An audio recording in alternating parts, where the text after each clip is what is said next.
Are you surprised that Matt Wieters accepted this offer? Enough so that I had something kind of pre-written this morning just so I could launch it quickly, saying that all three Orioles declined it. And then when he accepted it, obviously I had to do a little bit of tweaking on the story. But I understood the logic in him accepting it. I thought it made sense. You're betting on yourself here. I mean, even though he could have got a multi-year offer somewhere else, on the market, he's trying to do what Nelson Cruz did, except instead of selling for $8 million for 1 year, you get $15.8 to come back to a place that he loves, a place that his family loves. They're all comfortable here, and he's betting on himself to have a big year. Then he can go back to the market next winter and get a much bigger payday. So, I mean, there are risks involved, and he said that he was aware of that. He thought it just made sense for him.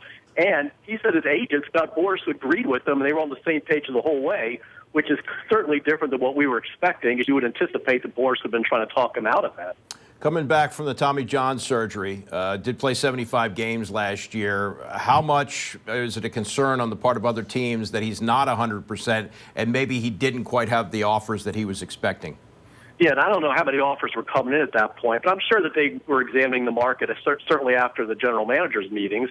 And, Atlanta brought back A.J. Pierzynski, so that was one team that was out of the running. The Mariners are close to signing somebody else. That takes them out. So the market was probably shrinking a little bit. I still think that he would have gotten a deal somewhere. I'd heard the Nationals weren't interested. So if that's true, that's another team you could have taken off the board. And I'm sure there are teams that were a little more skeptical about whether he could handle a heavier workload. And, of course, if he's able to catch, 120 or so games next year, then that's where you'll get more teams coming forward. So that may have factored into it. But I still think that if he had gone ahead, because he was head and shoulders above everybody else in free agency among catchers, he still would have gotten a pretty good deal. But he really did want to stay. You could tell by his reaction after the final game. He was very morose at his locker, and you could just tell that it hurt him. Like when he was walking for the last time down the runway and coming back to his locker, he kept thinking, this might be the last time I do this. He clearly wanted to come back. That's a great point, Roch, and I remember seeing him. And my question is this. Is this more of Matt buying himself time to maybe land a bigger deal with the Orioles, or is this about what was out there in the market? Because I'm more inclined to believe, like you said, there was some offers. There would have been some offers, some very healthy offers, if you will, out there on the market. Right, and keep in mind, again, this is Scott Boras. So some mystery team would have emerged out of nowhere and made a big offer. But I really do think that he figured this made more sense, especially because he's so happy here. So he wanted to come back anyway. So it just seemed like the perfect fit to come back for another year. And, hey, twist my arm and make me take $15.8 million.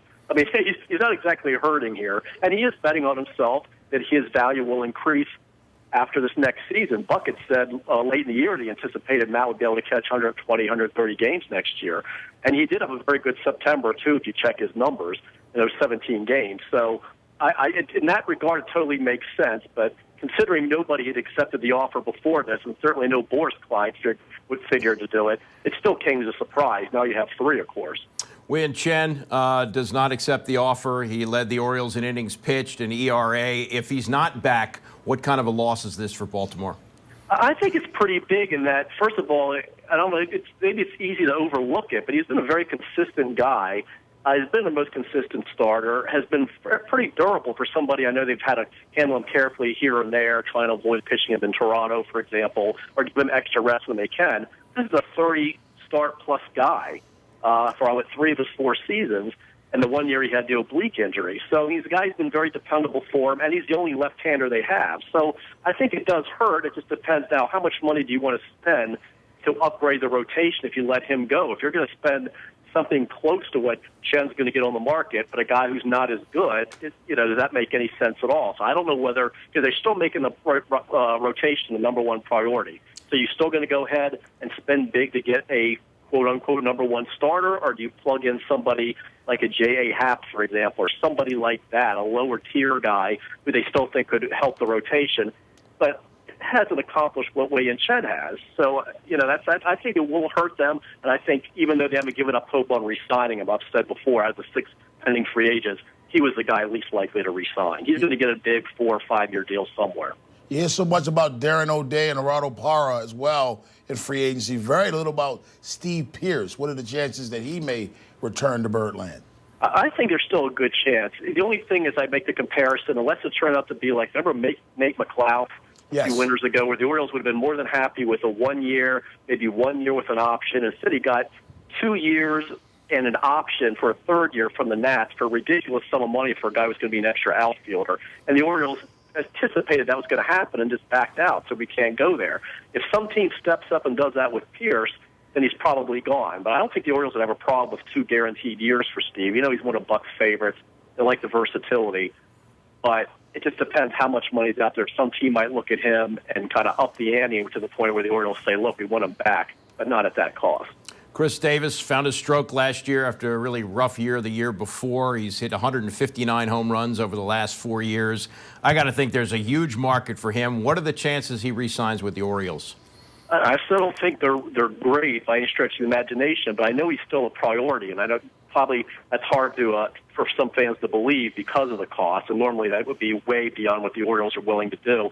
But Dan Duquette just said it again on the conference call, that they still have enough payroll flexibility, even with Wieters taking the 15.8, that they can still make a run at Chris. And I talked to ownership, and they said that's still their intention.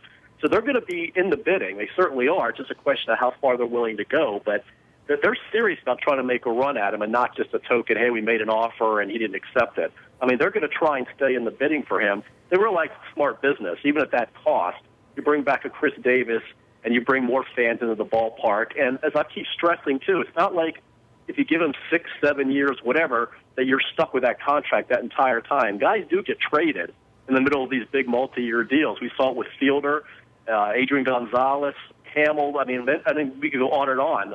Reyes. I mean, you can sign this guy, and in a few years, if it's not working out, there's another team willing to take on at least most or all that payroll or that salary. You can go ahead and move them. So I just think it makes sense. They're certainly going to try at least to bring him back. Roch, real quick, how long do you think it'd take for Chris Davis to sign with anyone? I don't think it's going to be quick at all. That's the one guy with Boris. You know he's going to be very deliberate. He's going to keep collecting all the offers, and there will be that mystery team that emerges. So if he's still in the market in January, it wouldn't surprise me at all. I think he's going to be a late signing, and that's tough for the Orioles because they're going to reach a point where they say, look, we can't keep waiting and waiting because we have to come up with a plan B for Chris, and if we wait too long, we're going to be out of other options. So at some point, they are going to have to kind of drop out if this thing drags on too long and go in another direction. Dan Duquette had a conference call earlier this hour. What do you sense his mood is right now and where the Orioles are going to be going in the offseason? I mean, he certainly seemed excited about bringing Matt back. We've said all along it was a win-win. I mean, you get him back for another year, $15.8 million. They're thrilled with that because of his leadership and what he brings, and they think that his production obviously will increase now as he's healthier. And if he declined it, then he gets a draft pick. So it was a win-win either way. But he's happy that he's back.